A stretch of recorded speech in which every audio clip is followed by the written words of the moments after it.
mettons au clair des choses que vous manipulez depuis le lycée, mais pour lesquelles on n'a pas forcément insisté sur les subtilités. C'est ce qu'on va voir ensemble.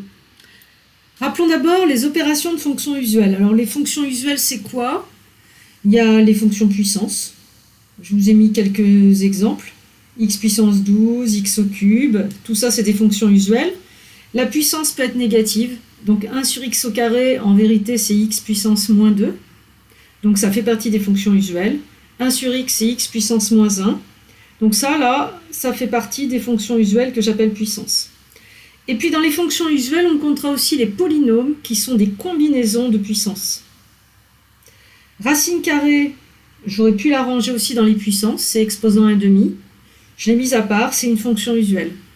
Plus généralement, les racines énièmes, qui sont les exposants 1 sur n, sont des fonctions usuelles. Autre fonction usuelle, exponentielle, logarithme népérien, cosinus, sinus. Tangente devra devenir une fonction usuelle, même si pour l'instant vous ne la connaissez pas trop. Arctangente va devenir également une fonction usuelle. Je n'ai pas tout cité, mais il y a aussi arccos, arcsine, qui sont considérés comme usuels. Partie entière, ça on approfondira dans le module analyse élémentaire. Je vous ai mis ici des fonctions vraiment les plus utilisées. Partie entière est moins utilisée que arctangente. Et ensuite, qu'appelle-t-on opération de fonction usuelle? Eh bien, par exemple, vous voyez f de x, celle-ci là, que j'aurais dû déclarer avec un soit f de x égale, eh bien, ce n'est pas une fonction usuelle, parce que ce n'est pas un polynôme, mais par contre, c'est une addition de deux fonctions usuelles, la puissance x au carré et la fonction usuelle racine carrée. Donc ça, c'est un exemple de fonction où la formule est obtenue par addition de fonctions usuelles. On dit qu'on a fait une opération.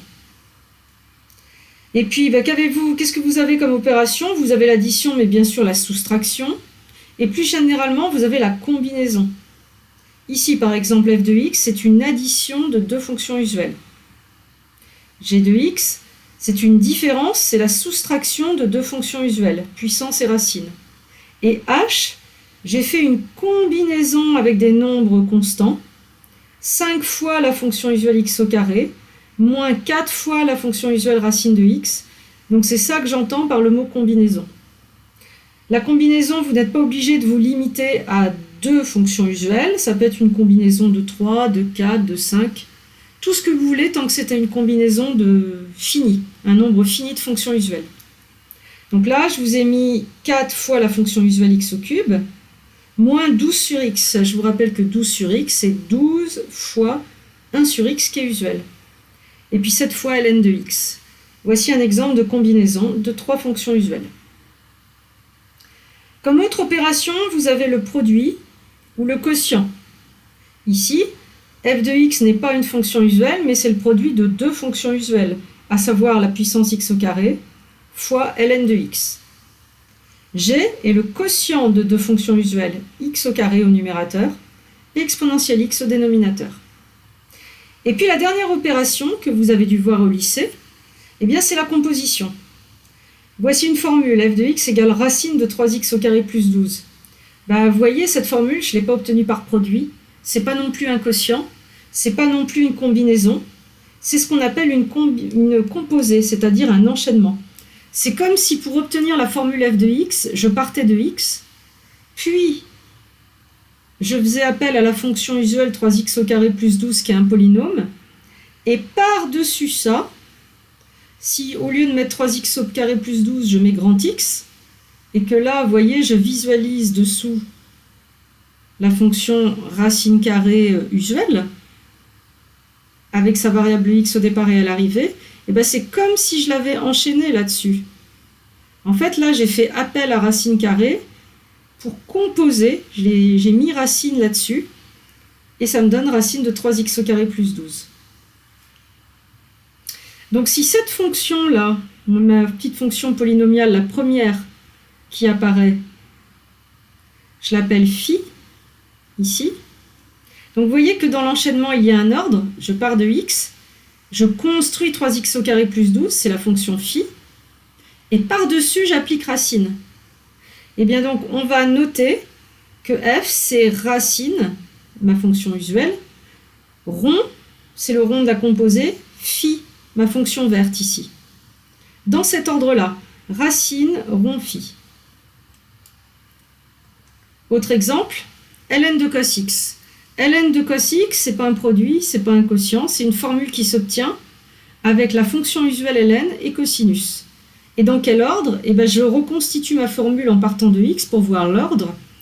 Donc, si je pars de x, je vais commencer par faire cos x. Et après, si je fais apparaître dessous la fonction usuelle grand X ln de grand X, là, j'arrive. Donc, c'est comme si j'appliquais ici sur le grand X qui vaut cos X la fonction ln, et je vois que ça me donne bien ma formule finale, ln de cos X. Et donc, quand j'écris la composée, je pars du ln de fin, le bleu là, rond, le cos du début, et ça fait la fonction g. On dit que g, c'est ln rond cos.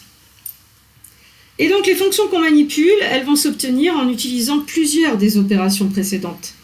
Je vous ai donné un exemple, voici une formule assez longue. Bon, bah f, clairement, j'ai utilisé énormément des opérations énoncées avant. Ici, j'ai fait une combinaison. Vous voyez qu'il y a des facteurs constants, 4, moins 3 fois. Donc j'ai fait une combinaison. J'ai utilisé exponentielle, mais en fait j'ai composé. J'ai composé exponentielle avec x au carré plus 5, puisque je n'ai pas pile poil la petite fonction de base exponentielle x. J'ai exponentielle d'un truc plus gros, j'ai composé. Exponentielle u. Ensuite, j'ai combiné avec un cosinus qui lui-même n'est pas le cosinus de base, qui est une composée. Et enfin, j'ai ajouté une fraction, et cette fraction elle-même est constituée de composés. Donc en fait, là-dedans, j'ai utilisé énormément d'opérations. Donc si je veux décrire cette fonction f, je dirais que f, je l'obtiens par opération de fonction usuelle, et je ne préciserai pas forcément les diverses opérations. Je ne dirai pas elle s'obtient par produit, elle s'obtient par addition, parce que ce n'est pas assez précis. En vérité, j'ai utilisé l'addition, la soustraction, la composée, le quotient. Donc je vais simplement dire elle s'obtient par opération de fonction usuelle. C'est quoi l'utilité de remarquer ça? Eh bien, c'est qu'on a des théorèmes. C'est que si votre formule f, elle s'obtient par opération de fonction usuelle continue sur leur domaine de définition respectif, eh bien, vous aurez le droit d'affirmer que votre fonction f, elle est elle-même continue sur son domaine de définition. Et, encore plus intéressant, on le manipulera encore plus, c'est que si votre formule f, elle s'obtient par opération de fonction usuelle dérivable sur leur domaine de définition respectif, eh bien, votre fonction f, vous pourrez affirmer qu'elle est dérivable sur son domaine, et la dérivée se calculera en plus par opération. Je vous donne un exemple. Voici f de x, ce n'est pas une fonction usuelle. Clairement, f de x, elle s'obtient avec diverses opérations qui utilisent un certain nombre de fonctions usuelles. Je commence par le domaine de définition. Pour être défini, il faut que la formule dans le ln renvoie des valeurs positives. Donc j'écris x dans df, c'est un booléen, ça peut être vrai-faux. Ce booléen, il est parfaitement équivalent à x au carré plus 3 strictement positif, pour que le ln existe. Et ici, au dénominateur, x doit être non nul. Là, mais x au carré plus 3 positif, c'est un booléen qui a tout le temps la valeur vraie. Donc il ne reste que le booléen x différent de 0, qui est équivalent à x dans df, si bien que df, c'est r privé de 0, c'est-à-dire r étoile. Et maintenant, je vais expliquer que f, elle est continue et dérivable sur son domaine. Voici une rédaction détaillée. F, c'est quoi? C'est le résultat de diverses opérations. Entre les fonctions usuelles, qu'est-ce que je vois dans f? Eh bien, je vois que x au carré plus 3 a un rôle à jouer. C'est ce que j'ai mis. Je vois que ln de x, la petite fonction de base, a un rôle à jouer. Je compose par-dessus x au carré plus 3 pour faire ln de x au carré plus 3. Et il y a aussi un sur x qui a un rôle à jouer qui est là. Le 12, je m'en fous. C'est une constante. Il intervient dans les opérations, il fait des combinaisons. Et maintenant, quand je regarde ces trois fonctions, une à une, celle-ci, elle est continue et dérivable sur son domaine de définition R. C'est un polynôme, il n'y a pas de problème. Celle-ci, elle est continue et dérivable sur son domaine de définition 0 plus l'infini ouvert. Et celle-ci, elle est continue et dérivable sur son domaine de définition R étoile. C'est ce que j'ai raconté en abrégeant un peu. Or, ces fonctions sont continues et dérivables sur leur domaine de définition respectif. Ça, je le dis parce que c'est des fonctions usuelles et que je connais ce résultat. Et du coup, donc f est continue et dérivable sur son propre domaine de définition à elle, qui est R étoile. Ça, c'est la rédaction détaillée. Si je demande d'expliquer précisément pourquoi f est dérivable sur son domaine. Et puis, il y a une rédaction plus rapide. Quand on ne demande pas d'expliquer précisément pourquoi une fonction la dérive, c'est que f est visiblement continue et dérivable sur son domaine, d'après les théorèmes d'opération sur les fonctions usuelles. Donc vous voyez qu'ici, c'est extrêmement raccourci. On ne voit pas les subtilités, on ne voit pas que ln de x, elle est continue dérivable sur son domaine, elle sur le sien, elle sur le sien. Mais ça, c'est ce qu'on fera souvent dans la pratique quand on ne vous demande pas explicitement de tout justifier. Mais la rédaction détaillée, c'est elle qui vous fait comprendre comment ça marche. Et ensuite, comment on dérive f? On la dérive sur R étoile, maintenant qu'on a dit qu'on pouvait le faire, par opération. C'est-à-dire comme vous avez appris à le faire au lycée. Là, votre f', vous gérez d'abord la constante 5. Vous savez que quand on dérive un lambda u et que lambda est constant, le lambda vient devant, et ça fait lambda u'. Donc c'est ce que j'ai fait là. J'ai sorti le 5 ici, là. Et il me restera bien sûr à dériver la formule ln de x au carré plus 3. J'ai sorti le moins 12 ici, pour dire que j'allais dériver ensuite 1 sur x. Et ensuite, ça c'est une composée. Donc pour dériver une composée ln de u, ça fait u' sur u. C'est ce que j'écris. Et là, c'est la fonction de base que je dérive, c'est moins 1 sur x2. Il me reste à dériver le x au carré plus 3. Ça fait 2x, fois le 5, ça fait 10x sur x au carré plus 3. Et ici, les moins se rangent ensemble, ça fait du plus 12 sur x au carré. Autre exemple, cette fonction. Là, il n'y a aucun problème. Je manipule du cos, de l'exponentielle, tout est défini sur R, donc dg égale R, ça se voit, je le dis. Si maintenant je veux détailler que g elle est continue et dérivable sur son domaine, alors je vais expliquer que g c'est le résultat d'un certain nombre d'opérations. Là, il y a de la composée. Il y a des enchaînements. Qu'est-ce que je vois comme fonction usuelle? Je vois cos, je vois exponentielle x. L'exponentielle de x, c'est une composée. Donc les fonctions usuelles qui interviennent pour construire cette formule, c'est cos x, exponentielle x et la constante. Et toutes ces petites fonctions usuelles de base, elles sont continues dérivables sur leur domaine de définition respectif. Donc g va être continue dérivable sur son domaine à elle, c'est R. Et si je veux faire une rédaction plus rapide, je mettrai ça. G est visiblement continue et dérivable sur son domaine R, d'après les théorèmes d'opération sur les fonctions usuelles. Voilà la phrase magique. Et ensuite, vous dérivez G sur R par opération. Je vous ai montré les calculs, donc je commence par gérer le 5.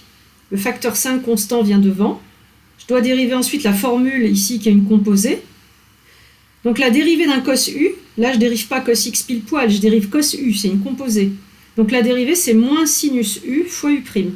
C'est ce que j'ai écrit. Ensuite je range, le moins vient devant. Ici j'ai mon sinus.